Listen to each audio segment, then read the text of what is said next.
sa Anak at Espiritu Santo, isang Diyos na totoo, wagas na misay at tunay, nagpupuri, nagpupugay sa iyo sa Santísima Trinidad.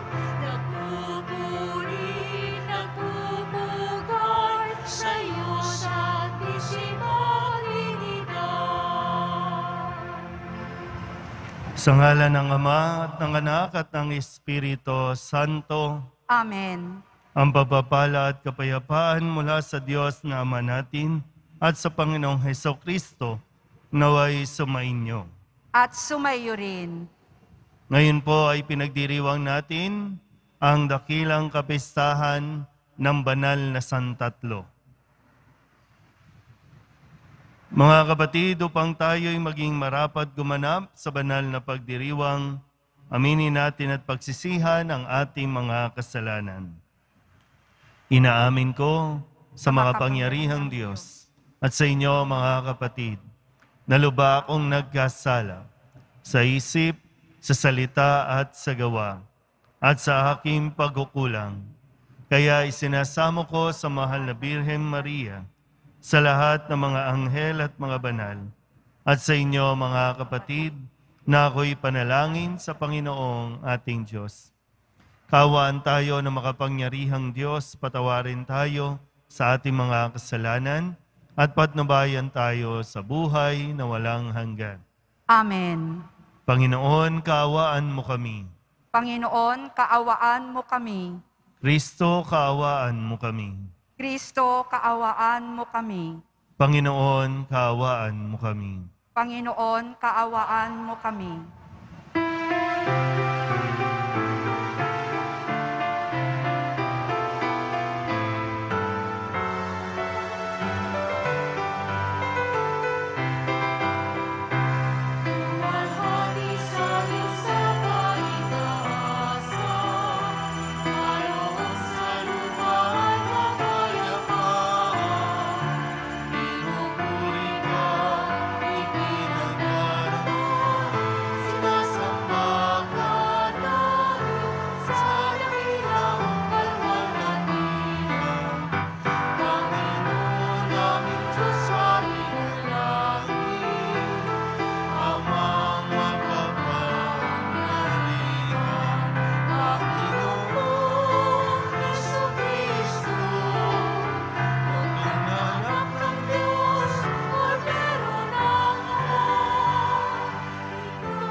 Manalangin tayo.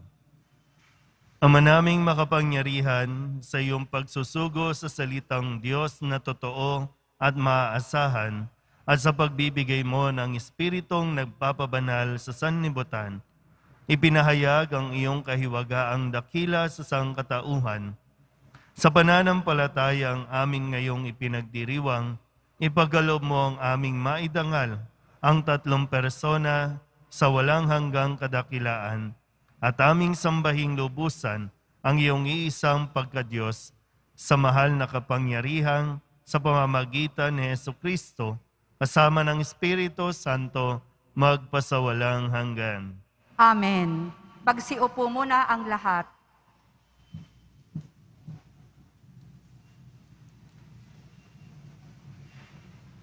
Pagbasa mula sa aklat ng mga kawikaan. Ito ang sinasabi ng karunungan ng Diyos. Sa lahat ng nilikha ng puon, ako ang siyang una. Noong una pang panahon, ako ay nilikha na.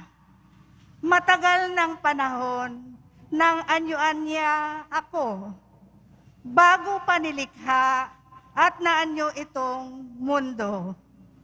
Wala pa ang mga dagat nang ako'y lumitaw. Wala pa ang mga bukal ng tubig na malilinaw. Wala pa ang mga burol. Ganoon din ang mga bundok. Nang ako ay isilang dito sa San Sinukob, ako muna ang nilikha bago ang lupa at bukid. Nauna pa sa alabok at sa lupang daigdig. Nang likhain ang mga langit, ako ay naroon na. Maging nang ang hangganan ng langit at lupay italaga. Naroon na rin ako nang ang ulap ay ilagay. At nang kanyang palitawin ang bukal sa kalaliman. Nang ilagay niya ang hangganan nitong dagat. Nang patibayin nitong mundo ay ilagay at itatag. Ako'y lagi niyang kasama at katulong sa gawain. Ako ay ligaya niya at sa akin siya'y aliw. Ako ay nagdiwang ng daigdig ay matapos. Dahil sa sangkatauhan, ligaya ko ay nalubos. Ang salita ng Diyos. Salamat sa Diyos. Maningning ang iyong ngalan puon sa sangkalupaan. Maningning ang iyong ngalan poon sa sangkalupaan. Ang likha mong langit, kung aking pagmasdan, pati mga tala, bituin at buwan, ano nga ang tao upang iyong alalahanin? Ay ano nga siya na sukat mong kalingain? Maningning ang iyong ngalan poon sa sangkalupaan. Nilikha mo siya na halos kapantay ng iyong luningning at kadakilaan. Pinamahala mo sa buong daigdig, sa lahat ng bagay, malakit, maliit. Maningning ang iyong ngalan poon sa sangkalupaan.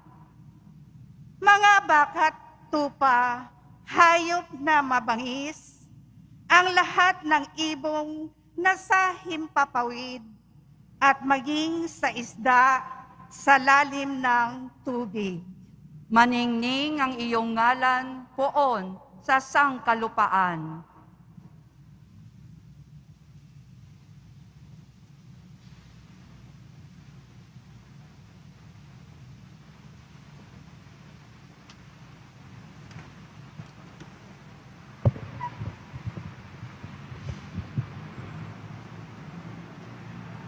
Pagbasa mula sa sulat ni Apostol San Pablo sa mga taga-Roma. Mga kapatid, yamang napawalang sala na tayo dahil sa pananalig sa ating Panginoong Hesukristo. Sa pamamagitan niya'y mayroon na tayong kapanatagan sa harapan ng Diyos. Sa pamamagitan nga niya'y tinatamasa natin ang kagandahang loob ng Diyos at lubos tayong nagagalak sa ating pag-asa na makakasama sa Kanyang kaluwalhatian. Bukod dito, nagagalak tayo sa ating mga pagbabata sapagkat alam nating ito'y nagbubunga ng pagtitiyaga. At ang pagtitiyaga ay nagbubunga ng katatagan, at ang katatagan ay nagbubunga ng pag-asa.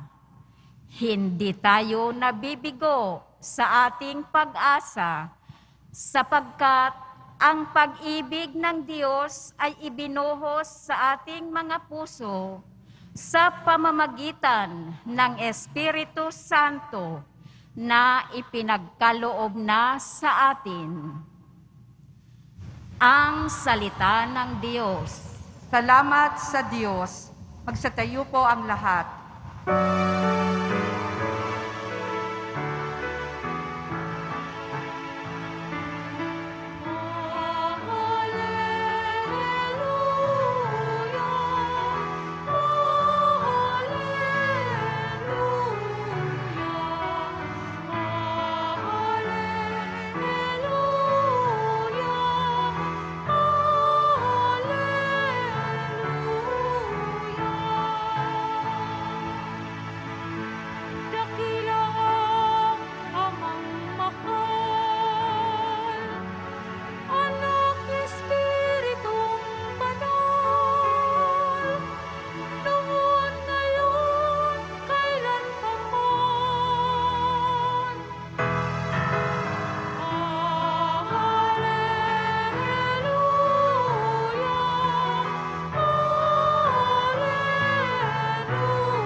Sumainyo ang Panginoon.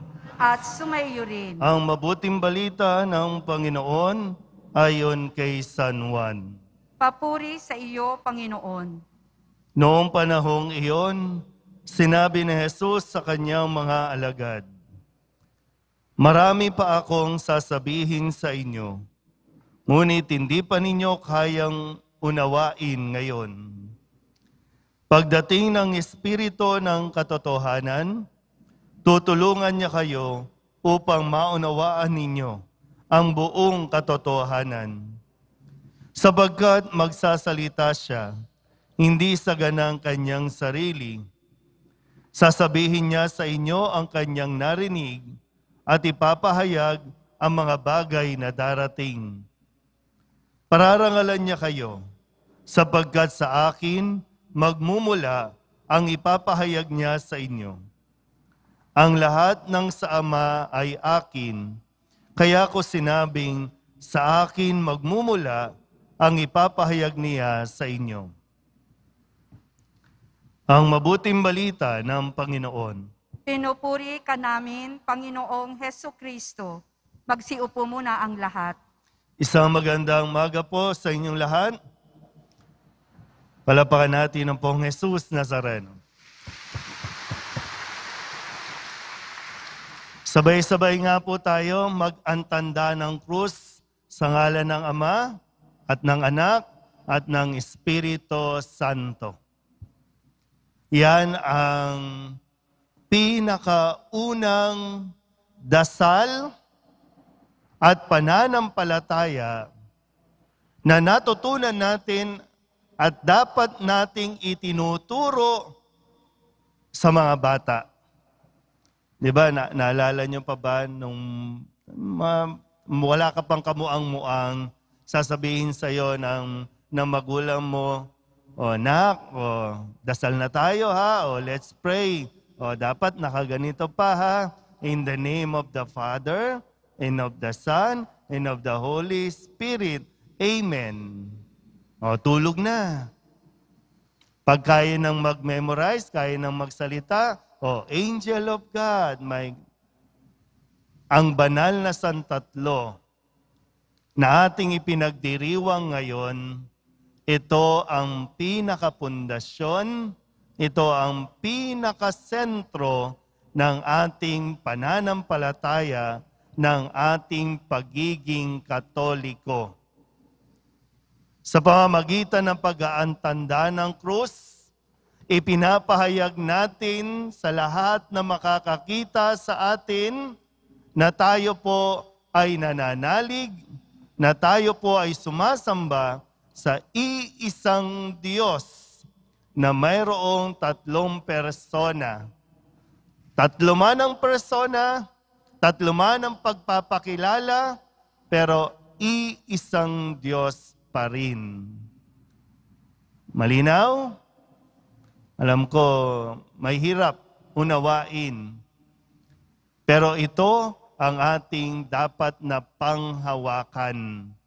Hindi man natin lubusang naiintindihan, pero panghawakan mo, isabuhay mo. Kahit maraming mga ibang relihiyon o ibang sekta ang patuloy na kumikwestiyon sa ating pananalig o pananampalataya sa iisang Diyos na mayroong tatlong persona, okay lang yan. Dahil kung tutuusin, kapag nakikipagdebate sila, kapag kini-question nila ang ating pong pananampalataya sa tatlong persona na may iisang Diyos, tama naman po sila. Pag sinabi po nila, wala naman sa Biblia, yung banal na tatlo, yung Holy Trinity, wala yan sa Biblia. Dahil wala talagang salita na nakasulat sa Biblia dyan. Kahit balibaliktarin mo pa, from first page to last page, walang nakalagay, manalig kayo sa banal na tatlo, sa Most Holy Trinity. Wala po yan. Kasi kapag nakipagtalo ka at giniit mo yon, mali yung magkaiba kayo ng wavelength.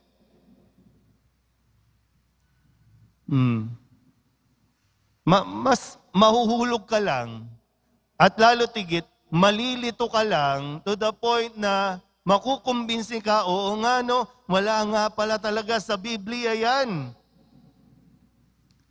Pero mismong sa Ebanghelyo natin, ang poong Jesus Nazareno ang nagsasabi na ako, yung lahat ng sinasabi ko nanggaling sa Ama. At lahat ng sasabihin ng Espiritu Santo nanggaling sa akin na nanggaling naman sa Ama. Malinaw po ba kahit papano? Mayroon tayong Diyos Ama na nakakaalam yung taas ng kanyang karunungan na binanggit sa unang pagbasa sa Aklat ng Kawikaan, yung kanyang paglikha. Hindi maaabot ng tao kahit gaano ka pa katalino. Kahit ano pang mga laude-laude ang matanggap mo.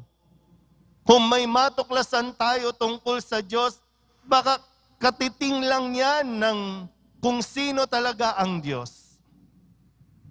Mayroon tayong Diyos Ama na dahil sa kanyang pag-ibig sa atin, nakipamuhay sa atin. At mayroon tayong Diyos, Espiritu Santo, na patuloy na gumagabay sa atin. Tatlong persona, pero iisang Diyos. Isa lang ang Diyos. Tandaan niyo po yan, ha? Isa lang ang Diyos. Pero sa ating pananampalataya, itong Diyos na ito ay nagpakilala at kinikilala nating Ama, Anak, Espiritu Santo. Huwag mong ikahiya. At ibalik mo ang iyong pagpapahayag ng pananampalataya. Hindi man mamutawi sa iyong bibig ng lantaran, pero gawin mo ang pag-aantanda ng krus nang hindi ka nahihiya. Dati po, pag dumadaan sa simbahan, mag-aantanda ng krus. Sasakay ng sasakyan, mag-aantanda ng krus. Kung ano man ang gagawin natin, lagi tayong nagdadasal sa ngalan ng Ama, Anak, Espiritu Santo. Bago kumain, ano ang gagawin? Magpipicture na muna. Huwag niyo ikahilal, lalo na sa mga kainan. Dahil maraming tao dyan. Yung iba naghihintay lang na may manguna. Kapag mayroon silang nakitang hindi nahihiyang magpahayag ng pananampalataya, gagayahin na nila at makukumbinsi rin nila. Pero kung ikaw, deboto ng Nazareno, nagsisimba lagi, pag oras ng pagkain, halos itago ang ating pananampalataya. Nawa, panindigan natin ito, isinilang tayo at mamamatay tayong nananampalataya sa iisang Diyos, Ama, Anak, at Espiritu Santo. Amen? Tumayo po ang lahat.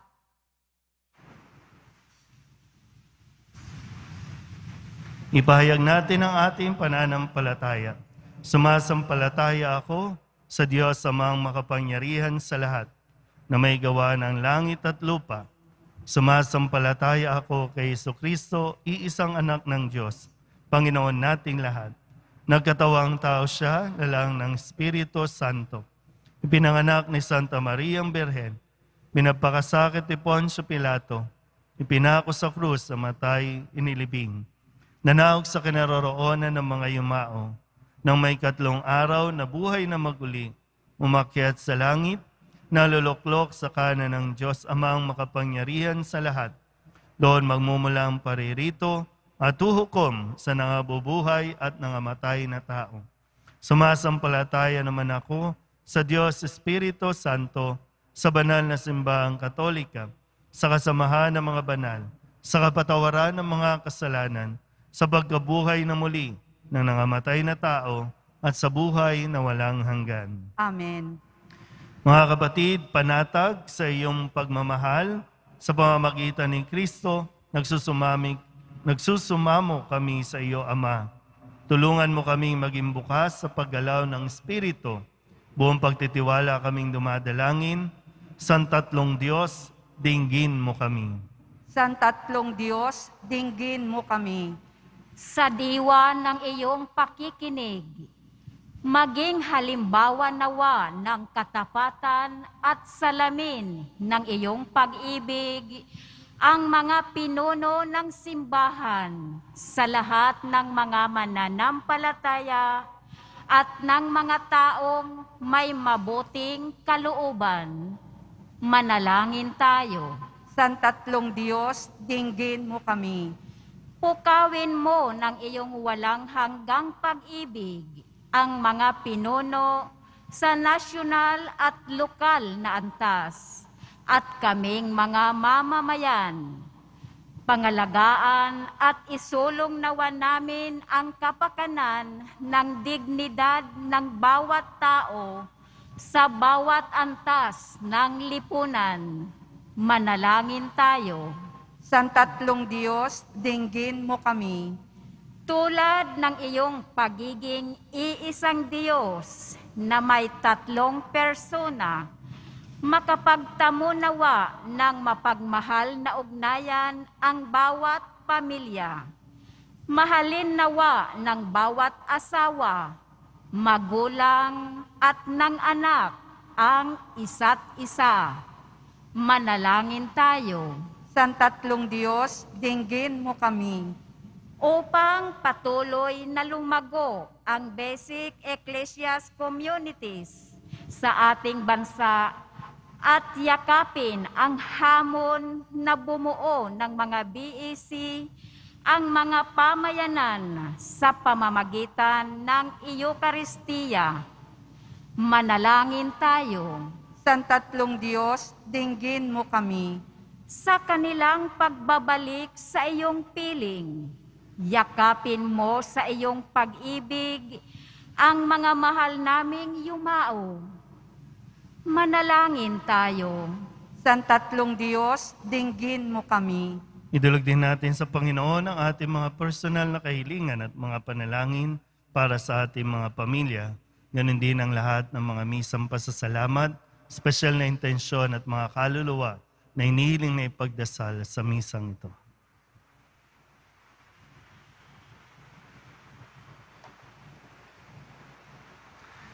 Ang lahat ng ito inihiling namin sa ngalan ni Kristo, ang aming Panginoon. Amen. Magsiupo.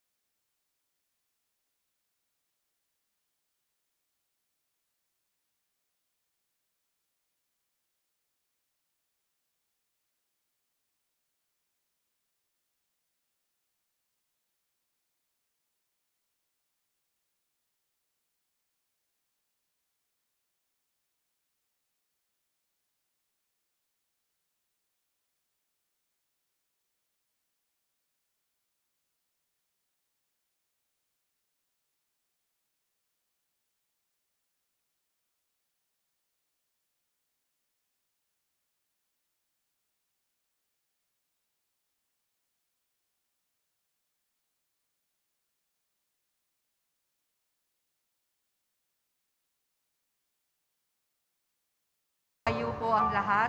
Manalangin kayo mga kapatid upang paghahain natin ang kalugdan ng Diyos Amang makapangyarihan. Tanggapin nawa ng Panginoon itong paghahain sa iyong mga kamay, sa kapurihan niya at karangalan, sa ating kapakinabangan at sa buong sambayanan niyang banal. Ama naming lumikha, gawin mong banal ang mga alay na aming inihanda, ngayong aming sinasamba at sinasambit ang ngalan mong dakila, at pakundangan sa mga alay na ngayoy nasa dambana, kami naway maging laging nakalaan sa iyong adhika, sa pamamagitan ni Jesucristo, kasama ng Espiritu Santo, magpasawalang hanggan. Amen. Sumainyo ang Panginoon. At sumayo rin. Itaas sa Diyos ang inyong puso at diwa. Itinaas na namin sa Panginoon. Pasalamatan natin ang Panginoong ating Diyos. Marapat na siya ay pasalamatan. Ama naming makapangyarihan, tunay ngang marapat na ikaw ay aming pasalamatan. Kaysa ng iyong anak at ng Espiritu Santo, ikaw ay iisang Diyos na pinapanginoon ng mga tao. Ang iyong anak at Espiritu ay di naiba sa pagka-Diyos mo. Ano pat kahit tatlo'y iisang Diyos na totoo. Ang kadakilaan mong ipinahihiwatig upang aming panaligan ay siya rin naming sinasampalatayanan tungkol sa iyong anak at Espiritong Banal. Bagamat may tanging pag-iral ang bawat isa, iisang Diyos pa rin ang aming sinasamba. Sa kapangyarihang taglay ay walang pagkakaiba. Kaya kaysa ng mga anghel na nagsisiawin ng papuri sa iyo, na walang humpay sa kalangitan, kami nagbubunyi sa iyong kadakilaan.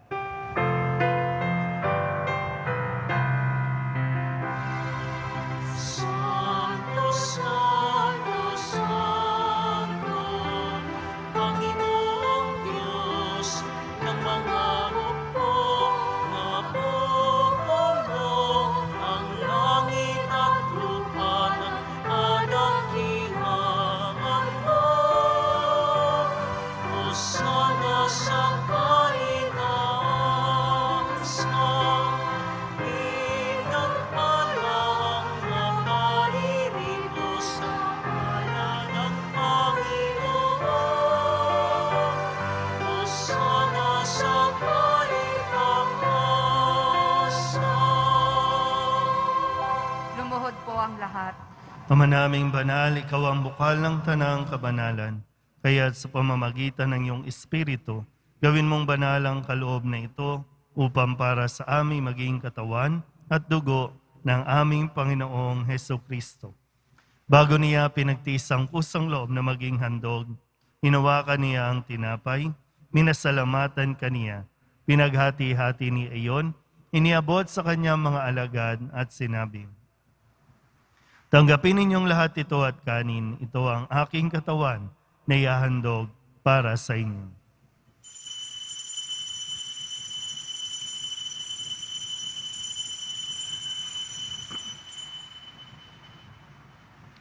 Gayun din naman ang matapos ang hapunan, hinawakan niya ang kalis, muli kaniyang pinasalamatan.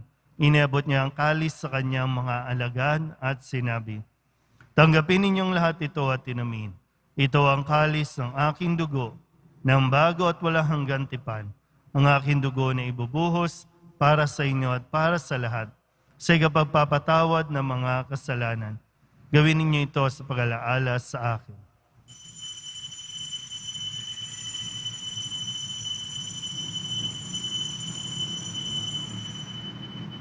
Tumayo po ang lahat. Ipagbunyi natin ang misteryo ng pananampalataya. Si Kristo'y namatay, si Kristo'y nabuhay, si Kristo'y babalik sa wakas ng panahon. Ama, ginagawa namin ngayon ang pag-alaala sa pagkamatay at muling pagkabuhay ng iyong anak, kaya tiniaalay namin sa iyo ang tinapay na nagbibigay buhay at ang kalis na nagkakaloob ng kaligtasan. Kami napapasalamat dahil kami iyong minarapat na tumayo sa harap mo para maglingkod sa iyo. Isinasama namin kami magsasalo-salo sa katawan ng tugo ni Kristo ay mabuklod sa pagkakaisa sa pamamagitan ng Espiritu Santo. Ama, lingapin mo ang iyong simbahang laganap sa buong daigdig. Puspusin mo kami sa pag-ibig, kay San Francisco na aming Papa, at ni Jose na aming Obispo, at ng Tanang Kaparian. Alalahanin mo rin ang mga kapatid namin na himlay na may pag-asang sila'y muling mabubuhay, kaya hindi ng lahat ng mga pumanaw. Kawaan mo sila at patuloyin sa iyong kaliwanagan. Kawaan mo at paginapating kaming lahat na makasalo sa iyong buhay na walang wakas. Kaysa ng mahal na Birhen Maria na ina ng Diyos, ng kabiyak ng puso niyang si San Jose. Kaysa ng mga apostol at ng lahat ng mga banal na namuhay dito sa daigdig ng kalugod-lugod sa iyo, may pagdiwang nawa namin ang papupuri sa kararangal mo sa pamamagitan ng iyong anak na aming Panginoong Hesukristo. Sa pamamagitan ni Kristo, kasama niya at sa Kanya, ang lahat ng parangal at papuri ay sa iyo, Diyos Ama, makapangyarihan, kasama ng Espiritu Santo, magpasawalang hanggan.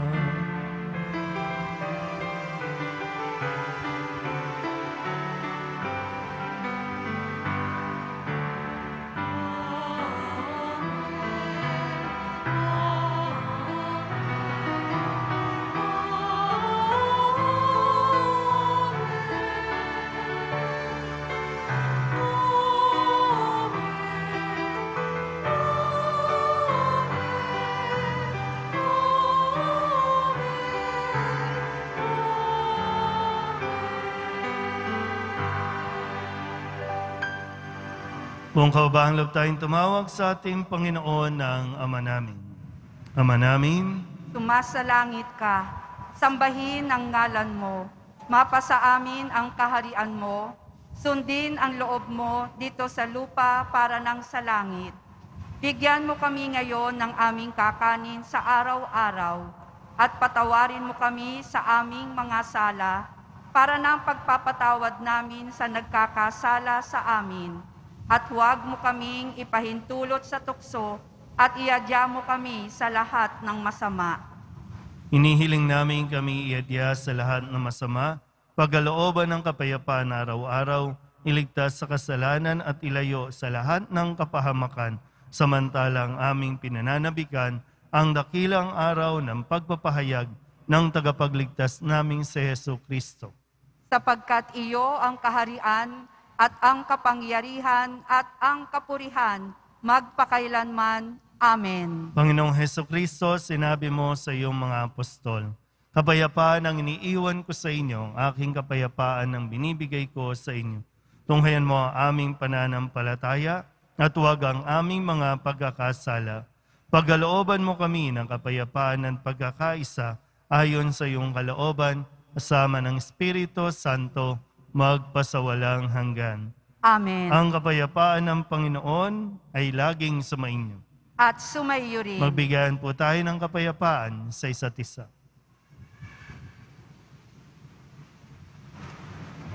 Kordero ng Diyos na nag-aalis ng mga kasalanan ng sanlibutan, maawa ka sa amin.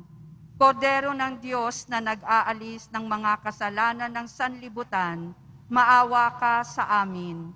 Kordero ng Diyos na nag-aalis ng mga kasalanan ng sanlibutan, ipagkaloob mo sa amin ang kapayapaan. Magsiluhod po ang lahat.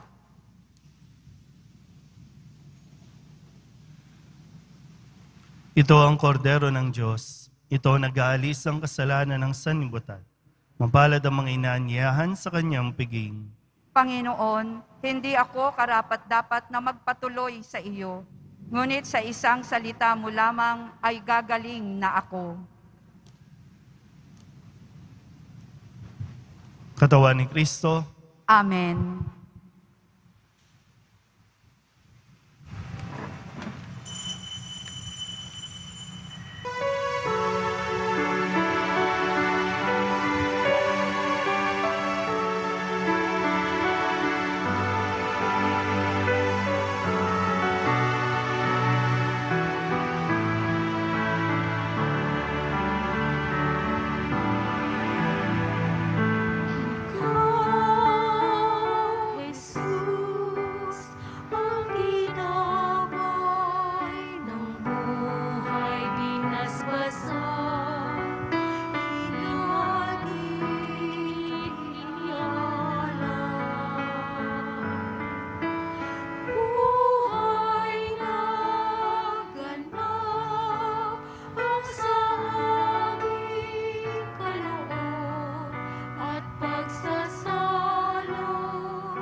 Tumayo na po ang lahat.